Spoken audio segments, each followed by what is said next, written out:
Et bonjour belle âme. Aujourd'hui, on va parler d'un sujet profond, les liens toxiques. Si tu n'arrives pas à oublier une personne, ou si tu ressens encore son énergie en toi, ce message n'arrive pas par hasard. De ce fait, aujourd'hui, on va regarder ensemble à travers ce tirage 3 points. La nature de ce lien, on va essayer déjà de comprendre la nature de ce lien et pourquoi il a autant d'emprise sur toi. Ensuite, on va voir pourquoi tu n'arrives pas à t'en libérer. Ce blocage n'est pas simple, c'est vrai, mais on va voir ce qui le retient encore en toi. Et ensuite, on va regarder ensemble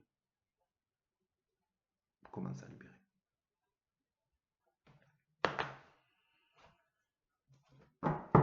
Alors, on va commencer.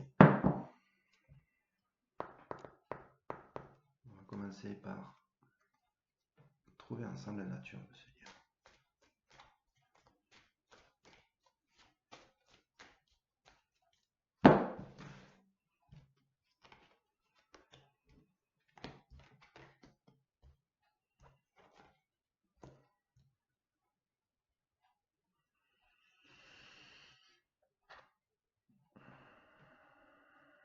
Nous avons ici la première carte qui est le tambour. Le tambour, ça donne le tempo, ça donne le rythme. Donc, ça vient me dire ici que ce lien, il a une emprise sur toi dans le sens où il va temporiser ta vie. Dans le sens où, même si tu ne vois plus cette personne, ben, elle est quand même là. Elle est là dans ta tête. Elle est là parce que peut-être que sur les réseaux, tu communiques, mais tu vois son nom ou son pseudo apparaître. Et ça rythme ta vie. Ça ne veut pas dire que tu attends une réponse ou un message d'une manière consciente, mais inconsciemment, c'est peut-être son inverse.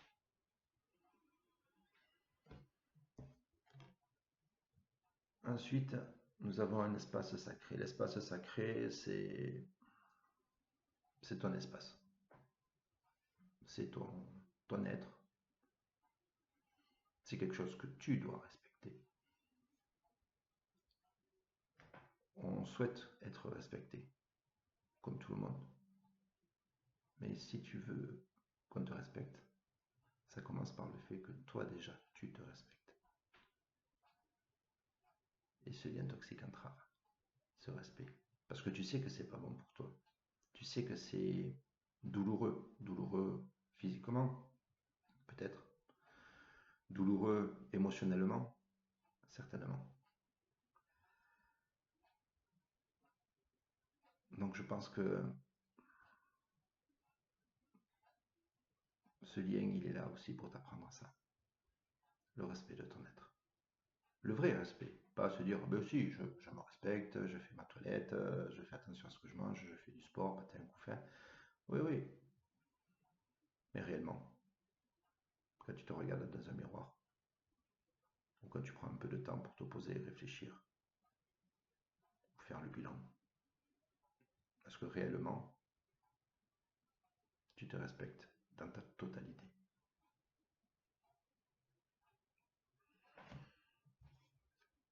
Ici, nous avons la carte de la pipe.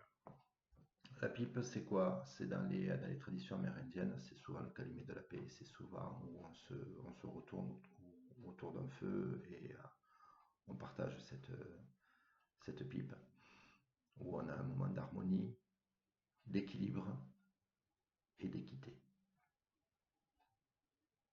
Et je pense que ce lien, il est là aussi pour te faire travailler ça. L'harmonie intérieure, l'équilibre en toi. Ça, c'est très compliqué. L'équilibre en soi, il va passer par différentes étapes en fonction de chacun, bien sûr. Mais il y a une des étapes qui, je pense, commune à tout le monde, c'est l'acceptation de son côté lumineux et de son côté sombre. Voilà. On veut tous rayonner, on veut tous être dans la lumière, puis on est les premiers à le dire. Mais on a aussi un côté sombre, il ne faut pas l'oublier. Prenons un exemple, quand on roule en voiture et qu'il y a quelqu'un qui nous fait une queue de poisson, ou autre, je pense que là, la bienveillance, ce ne sont pas les premiers mots qui sortent de notre bouche ou de nos gestes. Donc il faut aussi accepter aussi qu'on en a en soi, c'est compliqué ça, qu'en soi, on a une partie lumineuse et une partie sombre. Ça ne veut pas dire qu'on est des sorcières, ça ne veut pas dire qu'on est méchant, ça veut dire simplement qu'on doit trouver un juste équilibre en soi. Et qu'il faut accepter parfois d'avoir des mots, un peu, ou des gestes ou des attitudes. Ça fait partie de nous. Mais n'oublions pas que quand on a ces attitudes-là, il faut demander pardon à soi. Parce qu'en fait, quand on est un peu dans le sombre, c'est là où on nous fait mal. L'énervement, la colère, toutes ces choses-là, on s'enflamme, on s'excite, mais ça pique un peu en soi. On se gâche une soirée, on se gâche un moment, et puis parfois on arrive à avoir des regrets avec le recul en se disant ouais, je suis peut-être allé un peu trop loin là. Voilà. Donc autant accepter, et quand on l'accepte, ben, on arrive un peu plus, entre guillemets, je dis bien entre guillemets, ça c'est important, à le contrôler, à le maîtriser. Donc là, sur ces premières cartes, la nature du soulier, comme beaucoup de fois d'ailleurs, il est là pour ton apprentissage.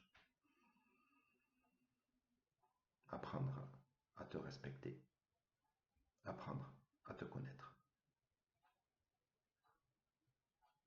et apprendre à être honnête envers toi.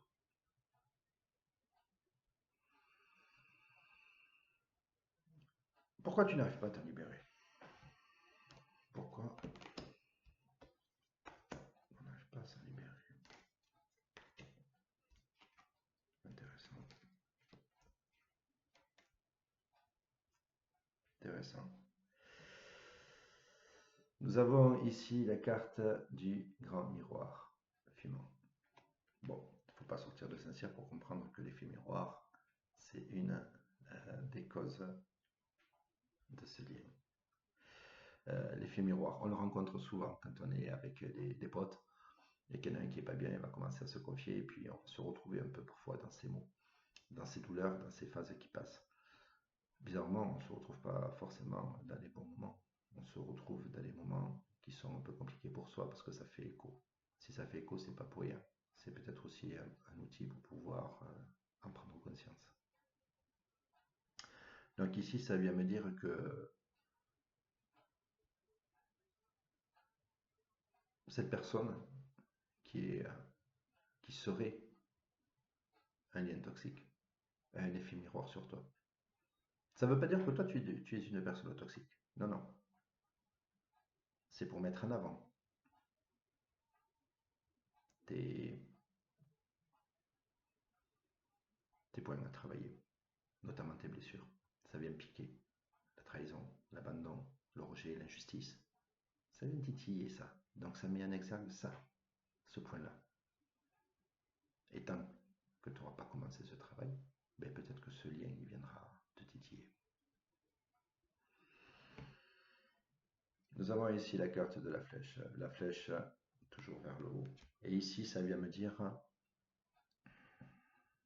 que la seule protection contre ce lien,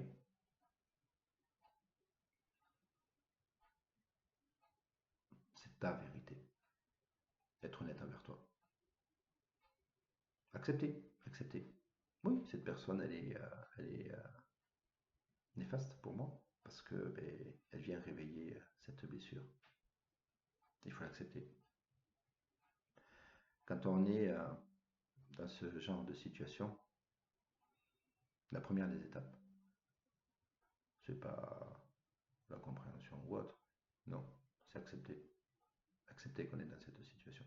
Quand on accepte derrière, on arrive à avoir la compréhension et quand on a la compréhension, on en a la libération. Acceptation, compréhension, libération. Donc ici, ça vient me dire que ce lien toxique, il est là aussi pour que tu sois honnête envers toi, tout simplement. Nous avons ici la carte du pogo. Le pogo, c'était une danse sacrée. C'était aussi une danse festive. Mais qui dit danse dit partage. Partage de moments. Bon, parfois on danse tout seul devant son miroir ou autre, parce qu'on a un petit moment. Mais la plupart du temps, quand on danse en groupe avec des amis. Et on se libère, on se fait du bien. Et là, on tombe l'esprit, on lâche tout et waouh, ça y est. Et là, on partage un grand moment. Donc ici, ça vient me dire que quand on est face à un lien toxique, mais parfois il faut aller voir des personnes pour en parler et trouver les outils ensemble pour pouvoir s'en libérer. Les outils, c'est pas forcément des rituels ou autres, ça peut en faire partie bien évidemment. Mais je pense que les outils, en fait, on les a en soi. Et parfois, cet outil, pour qu'il soit mis en avant, il suffit d'un mot, d'une phrase, qui peuvent paraître anodines. Mais en soi, quand on va entendre ce mot, cette phrase, il va se passer quelque chose. Comme une vibration. Tac. Et là, on se dit, ah ouais, ouais, ouais, ça me parle. Je vais aller creuser. Donc en fait, ici, au niveau du pourquoi on n'arrive pas à s'en libérer, pourquoi il nous arrive ça, eh bien en fait, c'est pour mettre en avant ses faiblesses, ses blessures. Si elles sont mises en avant, c'est pas pour rien. C'est pas pour le plaisir ou c'est pour dire ouais, cool, ça y est, je sais que j'ai ça. Non. Elles sont là pour être mises en avant, pour qu'on puisse les travailler à travers de la libération, à travers du partage. Donc ici, ça vient me dire que parfois, on a besoin d'une personne extérieure pour pouvoir comprendre et pour pouvoir s'en libérer.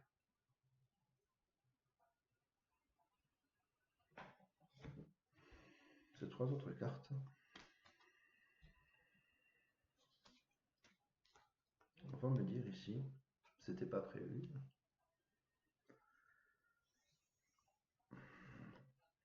Quelles sont les conséquences quand on se libère en allié? Bien sûr, vous allez me dire, oui, il y a toujours des conséquences positives, tout ça. Oui, bien sûr qu'on a des conséquences positives. La première, c'est grandir, c'est évoluer, c'est avancer pour passer à l'étape suivante. Donc ici, on va dire que l'après, on est sur l'heure de pouvoir. Attention, la phrase est très importante. L'heure de pouvoir. Ça ne veut pas dire que tu vas avoir du pouvoir. Non. C'est que tu vas pouvoir avancer. Tu vas pouvoir évoluer. C'est différent. Hein, vous voyez cette carte quand même, elle est très intéressante dans le sens où on voit la personne qui regarde vers le haut, vers la lumière. Mais sous ses pieds, on voit aussi un monde un peu plus nébuleux.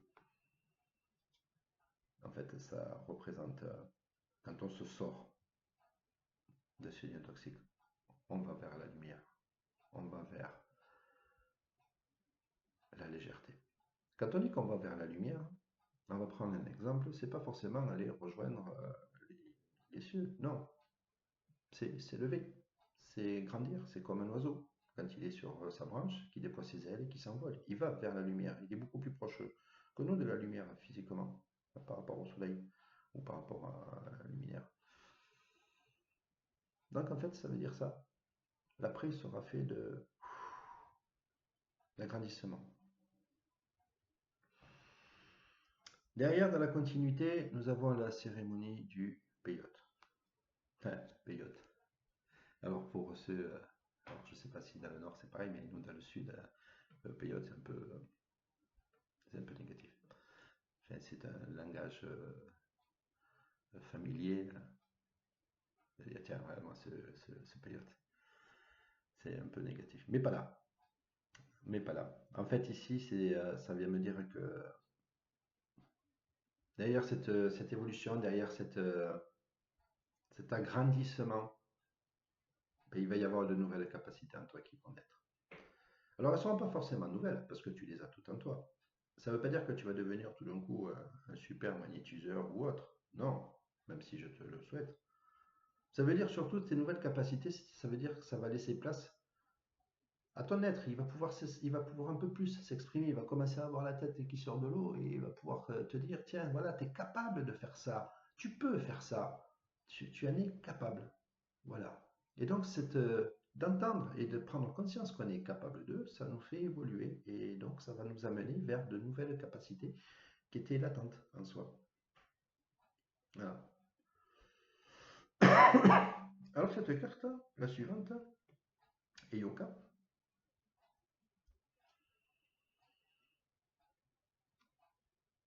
Elle est pas mal.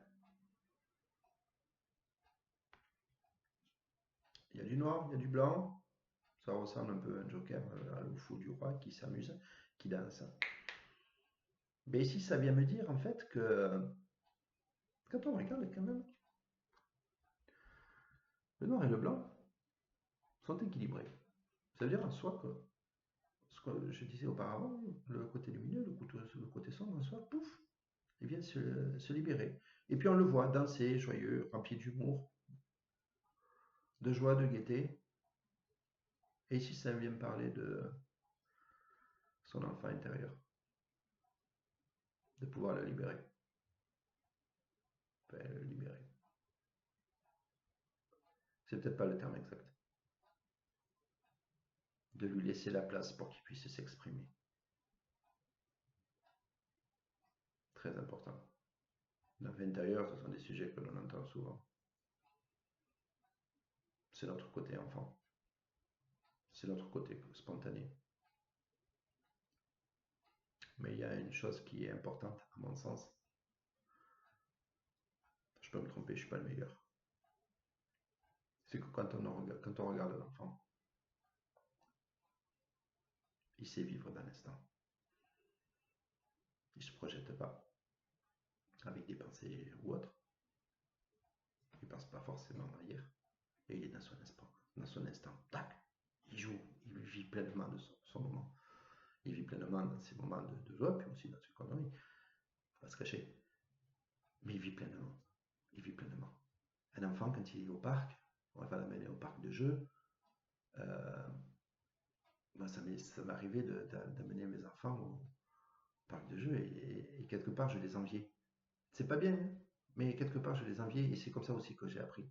À travers mes enfants, j'ai appris. Parce qu'on les met dans un parc, ils connaissent personne. Ils y vont au bout de 30 secondes et ils ont des super potes. Et ils s'éclatent. Et ils s'éclatent. Maintenant, nous adultes, on nous met dans un parc. Bah, voilà, notre parc, ça va être quoi? Là où on se retrouve au milieu d'autres personnes, ça peut être en discothèque, ça peut être dans un bar, ça peut être un concert, dans des lieux un peu festifs, hein, parce que l'aire de jeu pour un enfant, c'est leur endroit festif, et nous, ça serait, si on fait un parallèle, ça serait ça. Eh bien, on y va. Au bout de combien de temps on fait connaissance avec les gens qu'on ne connaît pas, qu'on ne nous présente pas? C'est-à-dire, on arrive, on est seul. Ben, combien de temps, oui. Et déjà, est-ce qu'on y arrive? Non. C'est rare. C'est très rare. Après, bien sûr, il y en a qui ont cette qualité-là de pouvoir aller vers tout le monde très rapidement ou autre. Mais il n'y en a pas beaucoup. Il faut être honnête. Donc en fait, ici, ça vient me dire la libération, l'expression de son enfant intérieur pour pouvoir vivre les instants pleinement. Et vivre, quoi. Vivre sans forcément se poser de questions quand on est dans un moment de plaisir, de bien-être et de joie. Donc en fait, ici, ça vient me dire que l'après,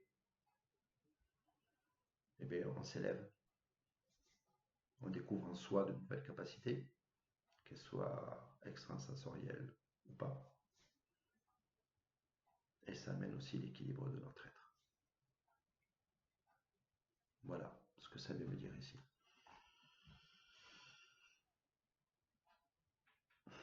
Alors, si ces messages résonnent en toi, laisse-moi un commentaire pour me le dire, s'il te plaît. Tu n'es pas seul. Tu peux te libérer. Tes guides sont là pour te soutenir. Prends soin de toi et à très très bientôt.